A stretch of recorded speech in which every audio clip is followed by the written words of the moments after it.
नमस्कार, आवाज इंडिया में आप सभी का स्वागत है। मैं हूं सीमा।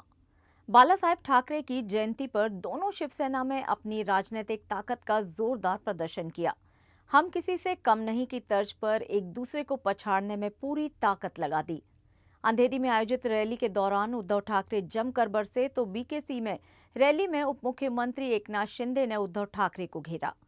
भीड़ और बैनर पोस्टर के मामले में दोनों सेनाओं ने अपना राजनीतिक दमखम खूब दिखाया।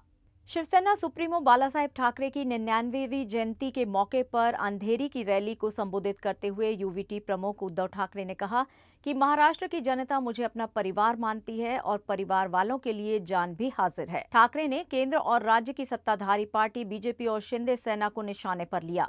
केंद्रीय गृह मंत्री अमित शाह पर हमला बोलते हुए उद्धव ने कहा कि विधानसभा चुनाव में मिली जीत से बीजेपी में अहंकार आ गया है। आने वाले चुनाव में राज्य की जनता उन्हें उनकी जगह दिखाएगी। विधानसभा चुनाव में मिली हार हमारे लिए सदमा थी। 2.5 साल तक सारी ताकत लगाने के बाद अमित शाह ने संविधान की धज्जियां उड़ाकर सरकार बनाई। वे जानते थे कि महाराष्ट्र ढहते ही दिल्ली ढह जाएगी। ठाकरे ने कहा कि घायल बाघ और उसका पंजा कैसा होता है, ये हम उन्हें भविष्य में दिखाएंगे। एकनाथ शिंदे को निशाने पर लेते हुए उद्धव ठाकरे ने कहा कि गद्दार कितना भी चाकू मारे तो भी मैं मरूंगा नहीं। गद्दारों को दफना कर ही दम लूंगा। महाराष्ट्र और मुंबई वाले मेरी जान है। आणि मध्ये अब्दाली येऊन गेले। कोण? अमित शाह। आणि त्यांनी सांगितलं की महाराष्ट्रातला हा विजय उद्धव ठाकरेंना त्यांची जागा दाखवणार आहे। ठीक आहे अमित शहाजी, जखमी वाघ काय असतो आणि त्याचा पंजा काय करतो ते तुम्हाला येत्या भविष्यात दिसेल। मराठी माणसाच्या नादी लागू नका। जिथे औरंगजेबाला झुकवलं तिकडे अमित शाह काय कोई 30 झाड की पत्ती आहे। पण मी मुद्दामून आज ही जाहीर सभा घेतली कारण एकदा कळू तरी त्या माझ्यासोबत आहेत तरी कोण, किती लोक राहिलेत। पहिलं मी तुम्हाला विचारतोय, तुमचा सगळ्यांचा माझ्यावरती विश्वास आहे की नाही? कारण अमित शाह तुम्ही माझी जागा ठरवू शकत नाही। माझी जागा ठरवणारी ही माझी अस्सल शिवसेना प्रमुखांनी दिलेली वडलोपार्जित संपत्ती आहे। आणि जे शिवसेना प्रमुख बोलायचे की जोपर्यंत तुम्ही शिवसैनिक आहात तोपर्यंत मी शिवसेना प्रमुख आहे, तेच मी सांगतोय की जोपर्यंत तुम्ही शिवसैनिक आहात तोपर्यंत मी तुमचा पक्ष प्रमुख आहे। गद्दाराने वार केले तर उद्धव ठाकरे संपणार नाही। गद्दारांना गाडूनच मी संपेन। पण ज्या दिवशी माझा एक जरी निष्ठावंत शिवसैनिक बोलला, उद्धव तू बाळासाहेबांचे विचार सोडलेस, बाजूला हो, त्या क्षणी जसं मी मुख्यमंत्री पद सोडलं तसं मी माझं पक्षप्रमुख पद सोडल्याशिवाय राहणार नाही। आणि मला खात्री आहे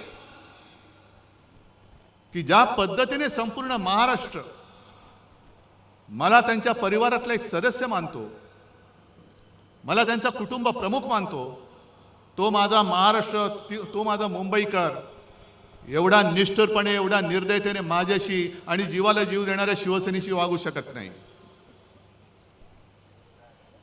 ठीक आहे, हार जीत होत असते, पण मुळामध्ये हा विजय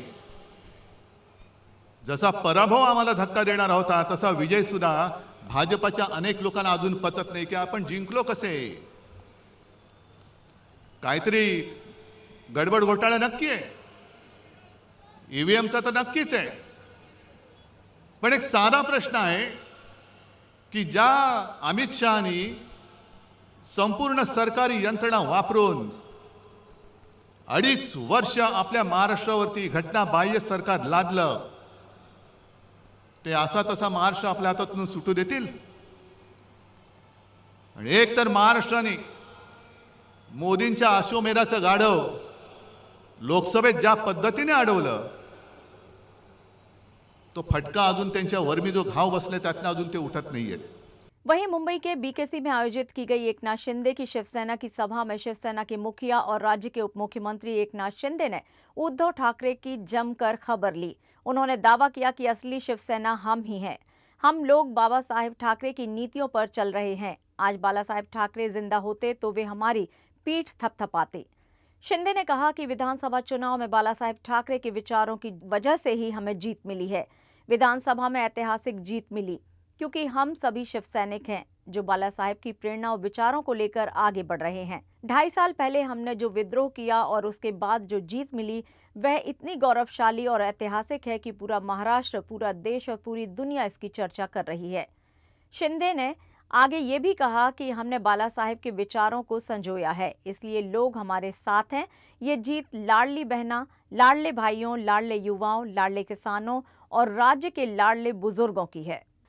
बाळासाहेबांच्या जयंतीला मिळालेलं एक मोठं गिफ्ट आहे असं म्हटलं तर वावगं ठरणार नाही।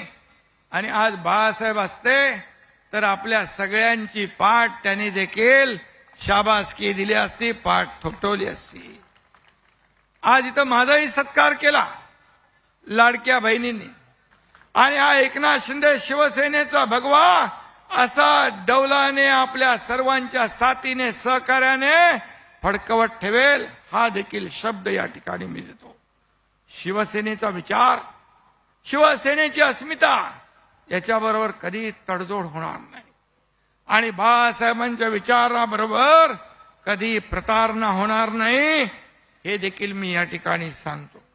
खरं म्हणजे या शरीरातल्या रक्ताच्या प्रत्येक थेंबावर या राज्यातील मायबाप जनतेचा हक्क आहे आणि तो पुढेही हक्क अबाधित राहील असं देखील मी या ठिकाणी वचन देतो। बहरहाल दोनों शिवसेना अपने आप को बाला साहेब ठाकरे की असली शिवसेना बता रही हैं और अपने दावे कर रही हैं। बता दें कि आने वाले चंद महीनों में मुंबई सहित महाराष्ट्र में स्थानिक चुनाव होने वाले हैं। उस दौरान महाराष्ट्र की जनता ने उन्हें वोटों के जरिए दोनों शिवसेना में से किस शिवसेना को सत्ता की चाबी देगी, ये भी देखने वाली बात होगी। लेकिन इतना तय है कि स्थानिक मुंबई महाराष्ट्र के चुनाव में दोनों शिवसेना का बड़े पैमाने पर टकराव देखने को मिलेगा।